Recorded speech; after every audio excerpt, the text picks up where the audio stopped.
Assalomu alaykum, hurmatli kuzatuvchilar. Men ong ostida ishlovchi mutaxassis psixolog bo'laman. Bugungi mavzuyimiz ayollar bo'yicha. Ya'ni ayrim bir ayollar borki, qaynonam meni doim yomonlaydi. Menga doim ish buyuradi, meni ishlatishni xohlaydi, lekin men baribir ishlarni qilsam ham meni mensimaydi, meni kamsitadi. Erim meni tarafimni olmaydi, meni doim yomon ko'radi, doim meni ajratadi.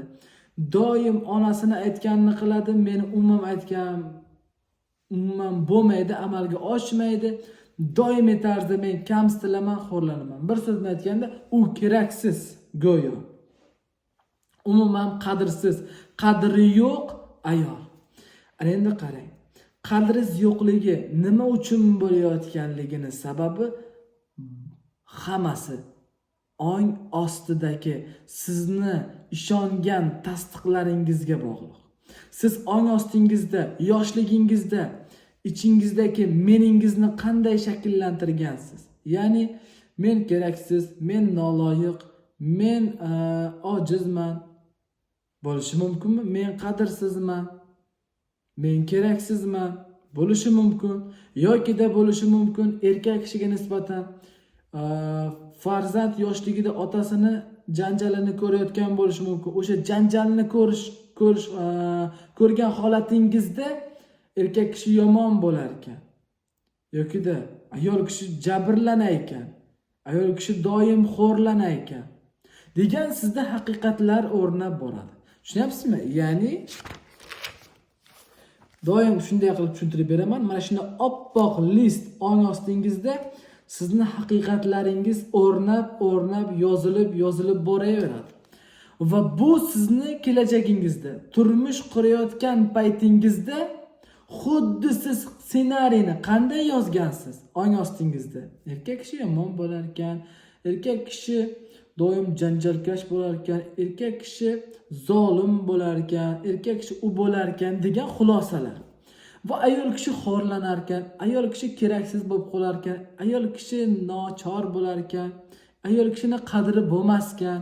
Sizni haqiqatlaringiz, yoshligingizdan olgan haqiqatlaringizni tasdig'i. Ayol kishi qanaqa bo'lishi kerak edi? Ya'ni siz ichki meningiz qanday holatga tushish kerak edi? Xo'rlangan, kamsitilgan. Mana sizga zolim qaynona degandek, sizni hayotingizga zolim qaynona rolini o'ynash uchun shunday qaynona hayotingizga kirib keladi. Er tomonidan erim meni umuman tarafimni olmaydi, menga e'tibor bermaydi, menga bemehr. To'g'rimi? Siz hozir jabrlanuvchi obrazda turibsiz. Ya'ni men kamsitilyapman, men xo'rlanyapman, men qadrsizman, men uman, men buman va hokazo bir qancha sizdagi tuyg'ular. Siz bir qancha tuyg'ular va fikrlar girdobida chalkashib, o'ralashib yotgan bir insonsiz. Tushunyapsizmi?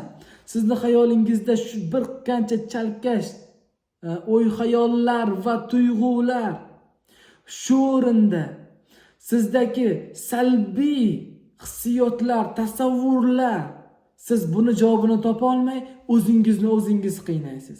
O'zingiz ichingizdan siqilasiz. Doimiy tarzda eringizga nisbatan, qaynonangizga nisbatan yomon gumonda yashaysiz. Ular yaxshi emas, ular yomon, ular tushunishni xohlashmaydi. Ular doim kamsitadi. Ular meni tushunmaydi. Ularga boshqacha inson kerak, ularga bu kerak, ularga bu unaqa kerak degan bir qancha salbiy xayollarni aylantirib yuribsizmi? O'zingizdagi bir chigallashib yotgan o'y-xayollar, tasavvurlaringiz orqali jabrlanib, ichingizdan siqilib yuribsizmi? Buni yechimi bor deysizmi? Albatta bor. Albatta bor. Insonlarga nisbatan munosabat, o'zingizga bo'lgan munosabat, eringizga bo'lgan munosabat. Tushunyapsiz? Mana shu jamiki munosabatlaringizni o'rganib chiqib, sizni ichki meningizni o'rganib chiqib, sizdagi nosog'lom yoshlikda tasdiqlanib qolgan siz ongingizni ishontirgan ishonchlarni buzib, boshqatdan yangi ishonchlarni o'rnatish. sizdagi yomon, salbiy tasavvurlarni shakllantirib olgan tasavvurlaringizni ijobiy, yaxshi tasavvurlarga o'zgartirish. Ongingizni boshqa ijobiy narsalarga ishontirish. Shundagina inshaalloh sizni tashqaridagi vaziyatlaringiz, tashqaridagi insonlar o'zgarishni boshlaydi. Siz uchun bu shunchaki so'z bo'lishi mumkin. Tushunyapsan?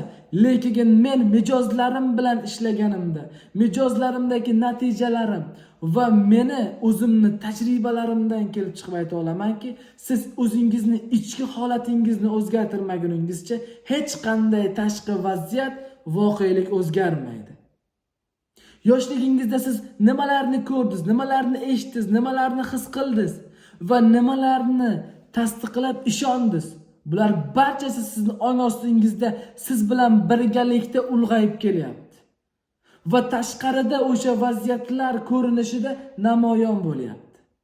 Siz qadrsizsiz. Siz qadrsiz tuyg'usini his qilishingiz uchun, tasdiqlanishingiz uchun zolim zolim qaynona sizga kerak bo'lyapti. Siz anglashingiz uchun, siz dars olishingiz uchun, siz o'z ustingizda ishlashingiz uchun kerak bo'lyapti. Siz o'zingizdagi salbiy o'y-xayollardan xalos bo'lmoqchi bo'lsangiz, o'zingizni o'zgartirmoqchi bo'lsangiz, inshaalloh bizga murojaat qilishingiz mumkin bo'ladi. Qadrbaland qadrdonlarim, o'zingizni qadrsiz qilib qo'ymang. Alloh bu dunyoga barchamizni qadrli qilib va bu dunyoni biz uchun yaratdi. Bizni yaxshi yomonlarimizni saralab olish uchun yaratdi. Va Alloh bizni o'zimiz o'zgarishimizni o'zimizga topshirdi. Tanlovni o'zimizga Alloh topshirdi. Shuning uchun tanlovingiz o'zingizdan. Qanday yo'lni tanlash, qanday imkoniyatni tanlash. Agar men shunday kamsitilgan holatda yashayman desangiz, bu ham sizning tanlovingiz. Yo'q, men o'zimni o'zgartiraman, hayotimni o'zgartiraman. Hayotimdagi salbiy vaziyatlarni, mas'uliyatni o'z bo'ynimga olaman. O'zimni hayotimni qanday o'y-xayollar bilan, qanday tuyg'ular va tasavvurlar bilan yaratgan bo'lsam, mana shu tasavvurlarimni ijobiy tomonga o'zgartirib, ilm olish, bilimlarimni oshirish orqali hayotimni o'zgartiraman desangiz, bemalol menga murojaat qilishingiz mumkin bo'ladi. Men sizga kommentariyaga telefon nomerlarimni qoldiraman va sizga kerakli ma'lumotlarni mana shu kommentariyaga ham yozib qoldiraman. Shaxsan o'zimga, konsultatsiyamga murojaat qilib bog'lanmoqchi bo'lsangiz, menga telefon nomerlarim orqali shaxsan o'zimga, adminga ham tushmaysiz, shaxsan o'zimga bog'lanasiz. Agar o'zingizni o'zgartirmoqchi bo'lsangiz, bemalol murojaat qilishingiz mumkin. Sog' bo'ling, salomat bo'ling, qadri baland qadrdonlarim.